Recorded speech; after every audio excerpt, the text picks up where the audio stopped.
The test is in 4 parts. Part 1, Part 2, Part 3, and Part 4. Now look at Part 1.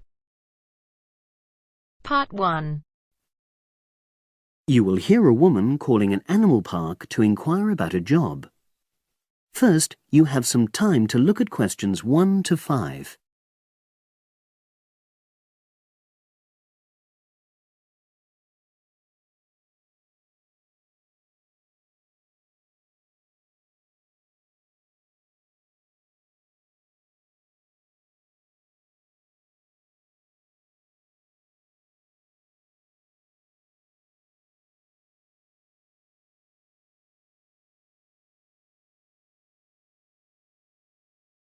Now we shall begin. You should answer the questions as you listen, because you will not hear the recording a second time. Listen carefully and answer questions 1 to 5.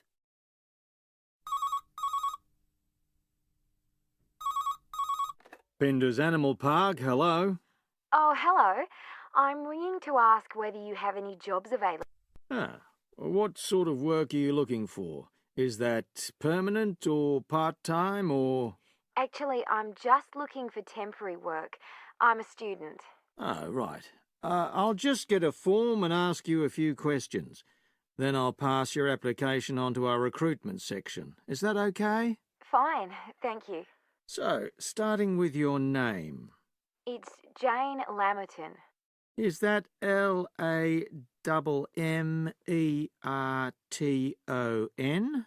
There's only one M in it. Oh, right.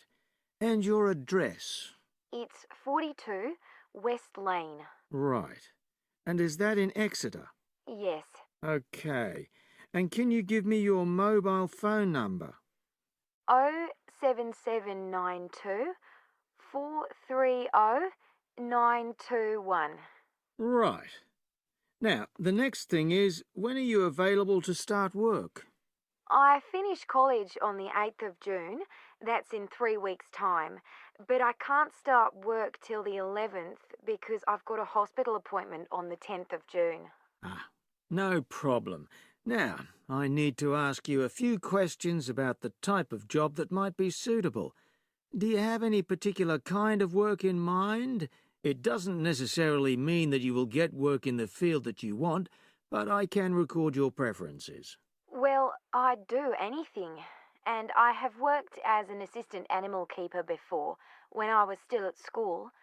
But I'm studying at a catering college now, and I'd really like to get some experience as an assistant cook, if possible. Right. So that's your first choice. Have you done that kind of job before? No, but I've helped my aunt sometimes. She runs a cafe in Exeter. Would you say you've got any relevant skills then? Well, I'm used to using the kind of equipment you usually find in a kitchen. Before you hear the rest of the conversation, you have some time to look at questions 6 to 10.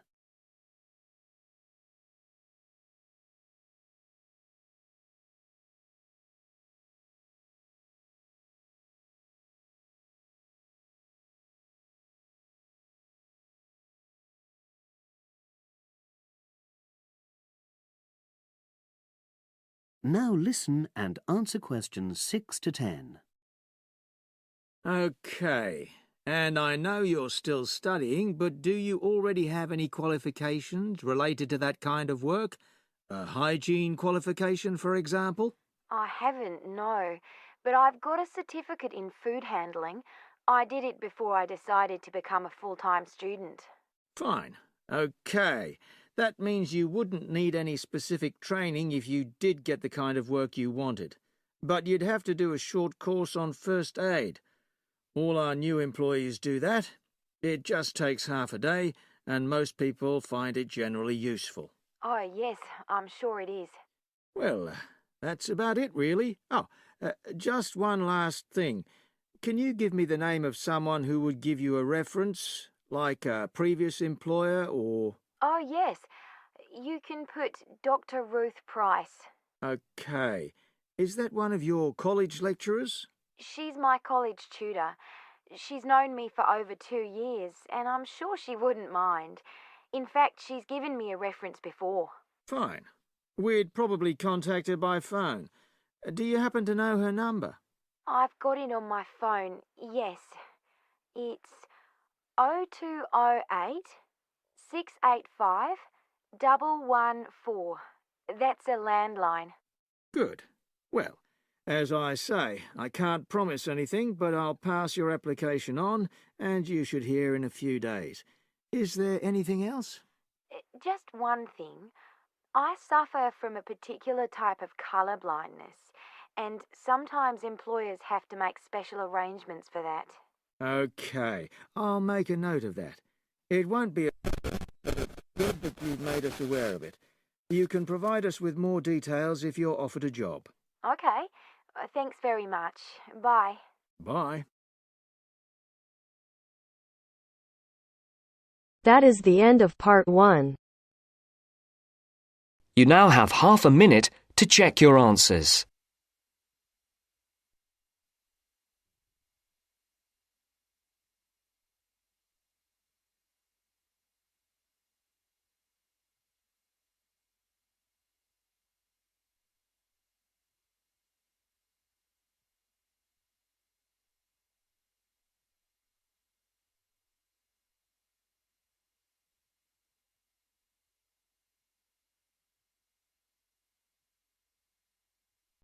Now turns to part 2. Part 2. You will hear 2 engineering students, a woman in her 6th year called Linda and a man in his 5th year called Matthew, discussing the benefits of student work placements. First, you have some time to look at questions 11 to 16.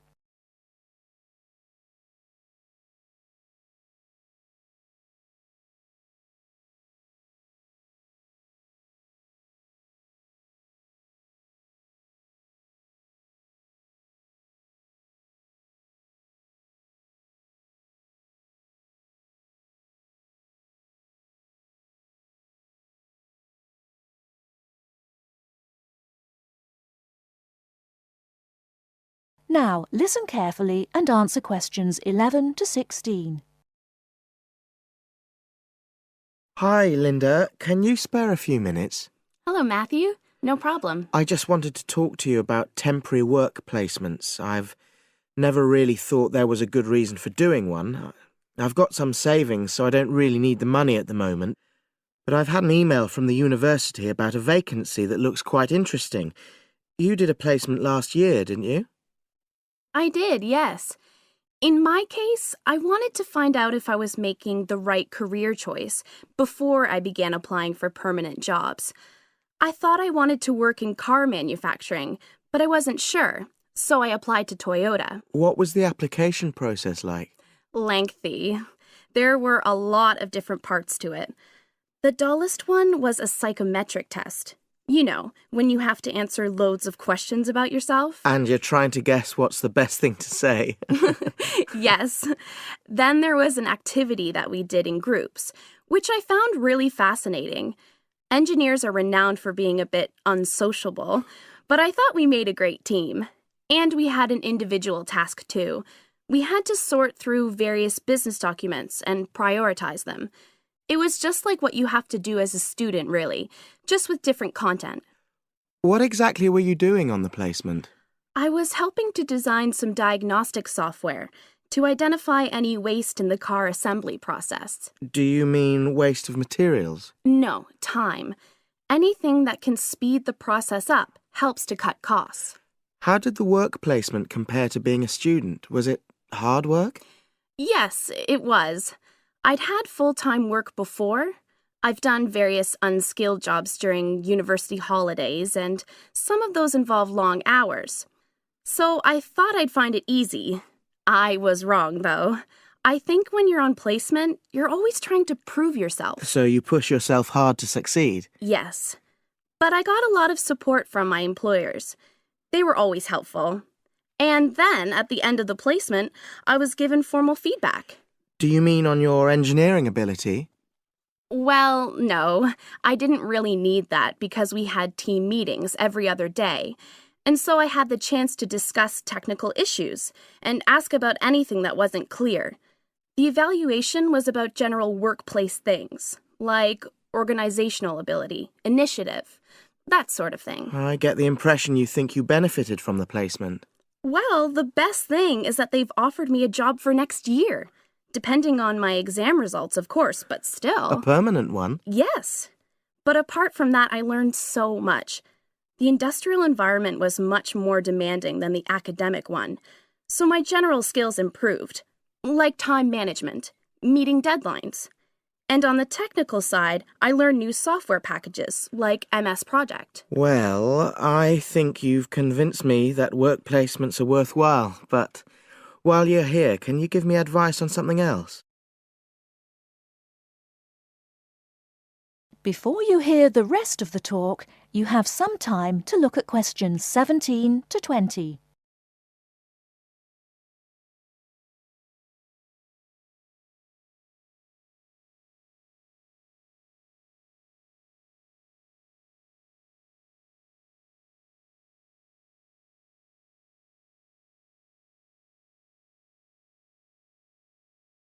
Now listen and answer questions 17 to 20. I'm about to make a start on the engineering materials module, and I've got a book list here. Can you have a quick look and tell me what you would recommend? That's if you can remember. Let's see. I do remember some of them. Yes, this one, The Science of Materials. I found the subject quite hard generally, but this book is very accessible, so it suited me. It doesn't cover everything, though. What about this one then, Materials Engineering? Oh, yes. I do remember that. But it's a bit out of date now, isn't it? Unless it's a new edition. I don't think so. But what I liked about it were the pictures. They really helped to understand the descriptions. It's useful just from that point of view. Let's see, what else? Oh, yes, that one there, Engineering Basics. I think out of all these, that's got the widest coverage. But I've looked at the contents page and it hardly mentions nanotechnology. Yes, you're right. The evolution of materials does, though. It's a recent publication, so it covers all the latest developments. It's a bit thin on the 1960s, though, and that decade was quite important. Well, it sounds as if they all complement each other in some ways. I don't suppose you can lend me... That is the end of part 2. You now have half a minute to check your answers.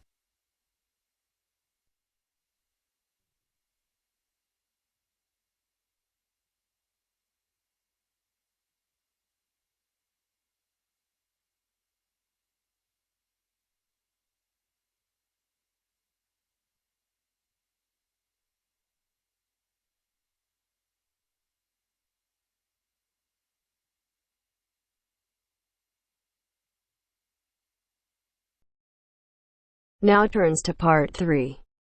Part 3. Maria is a student at university. She has handed the first draft of an essay to her tutor. The tutor has read it, and now they are discussing ways the essay can be improved.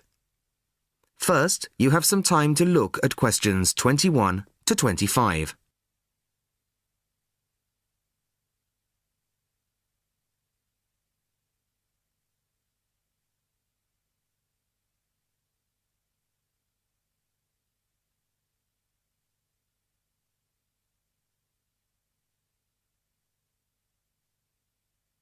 Listen carefully to the first part of the conversation and answer questions 21 to 25.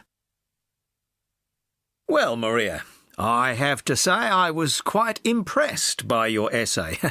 It's a big improvement on the last one. Really? I'm glad. I put a lot more work into this one. I really spent ages on it. And it shows. You've addressed most of the problems I pointed out last time.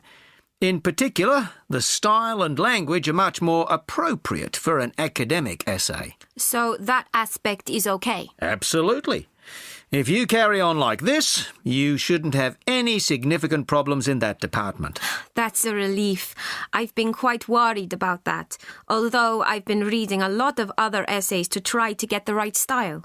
Well, I'd say you've been successful. There are just one or two minor things you could look at. Your punctuation's quite basic. It's really just full stops and commas. And parentheses. Brackets? Yes, brackets if you prefer. In academic writing, these are best used only occasionally, if at all. You use them rather too often. Okay, I see. And I'm sorry to mention it, but your spelling. I know. But I'm working on a foreign computer. The spell checker doesn't work for English. Are you sure? Have you tried changing the setting to English? No, I haven't. Well, I should see if that's possible. I haven't marked you down this time, but, well, some of my colleagues are a bit old-fashioned about spelling. I'd try to get that sorted out if I were you. Okay, I understand. I'll try to change the setting. Before you hear the rest of the conversation, you have some time to look at questions 26 to 30.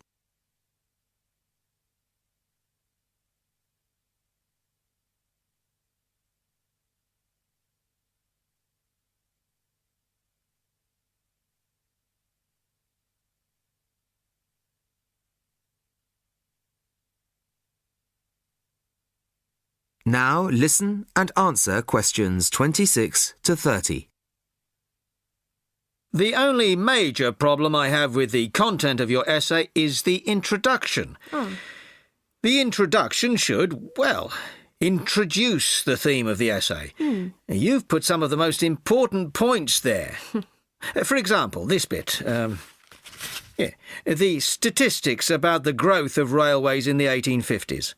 That really should go in the main body of the essay. And so should this paragraph about changes in patterns of employment.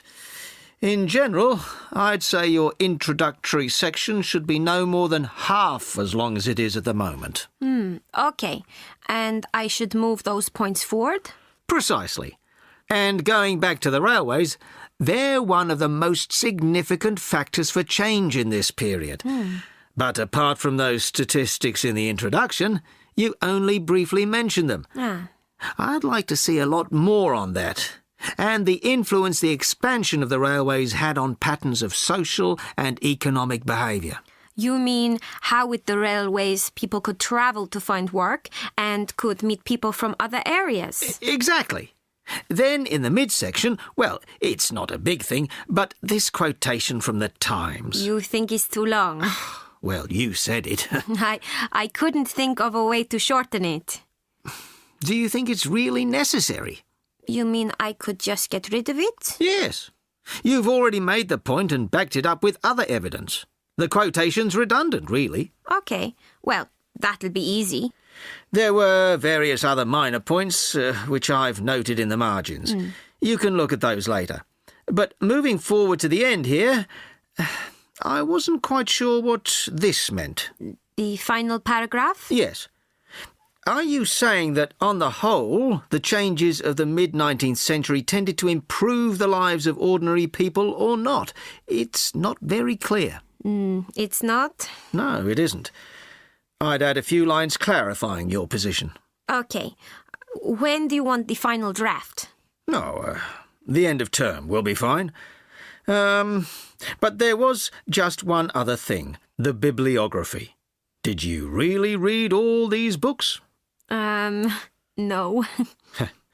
Just the books you actually consulted will be fine. You don't need to include everything ever published on the subject. Right. Okay. Thanks. Bye. Goodbye. That is the end of part 3. You now have half a minute to check your answers.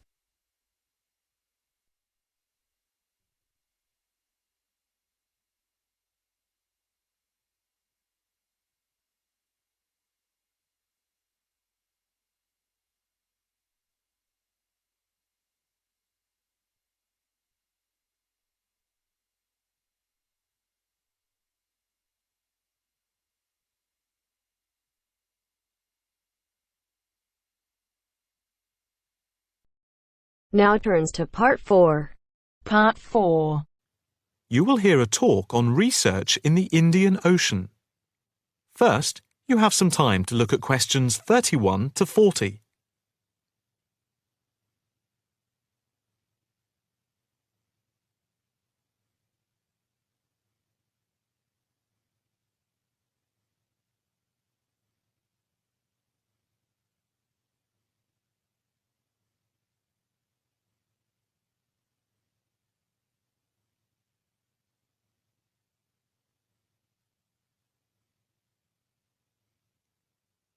Now listen carefully and answer questions 31 to 40.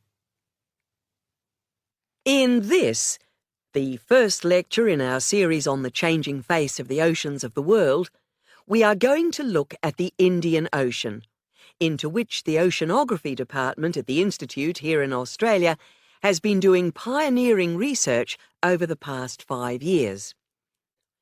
Let us start with some facts about the Indian Ocean to give you an idea of the scope and complexity of the enterprise we have undertaken.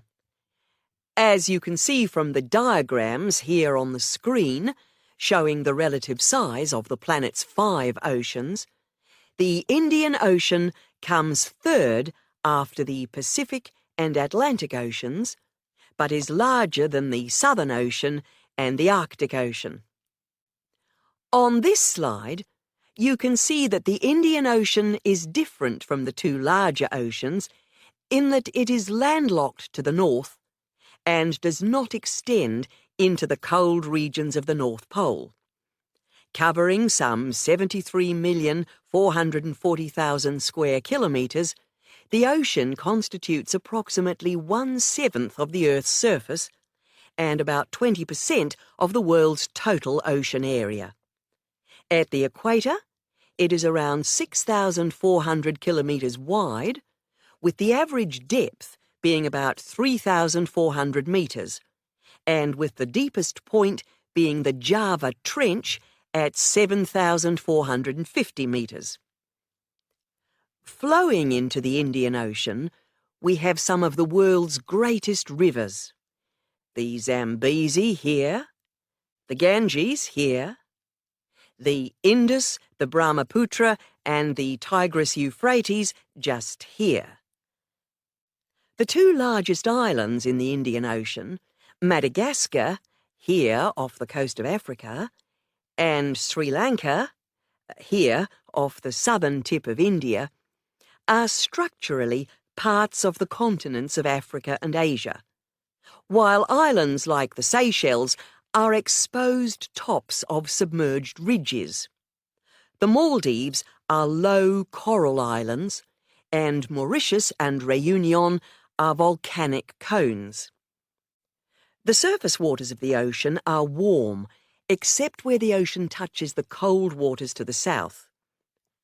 A network of scientists, mainly oceanographers and meteorologists from around the world, are monitoring changes in the ocean's temperature and acidity, especially where it meets the Southern Ocean, in order to see how global warming is having an effect on the waters there. An assessment is also being carried out on how this is impacting on low-lying habitats and peoples in the more populated coastal regions around the rim of the ocean. In the warmer north, islands are vulnerable to even the subtlest changes in sea levels and tides, so they are being closely watched. Moreover, a close eye is being kept on wind changes, especially alterations to the monsoon rains, typhoons, cyclones, and any other natural phenomena. In addition to the information sent from the ship that we have stationed off Antarctica, in the south of the Indian Ocean, data are being transmitted round the clock from buoys anchored at various points around the ocean. 5 of these buoys are observing ice packs and icebergs coming into the Indian Ocean from Antarctica. Besides the buoys, data on cloud cover and wind and temperature change are received by satellite.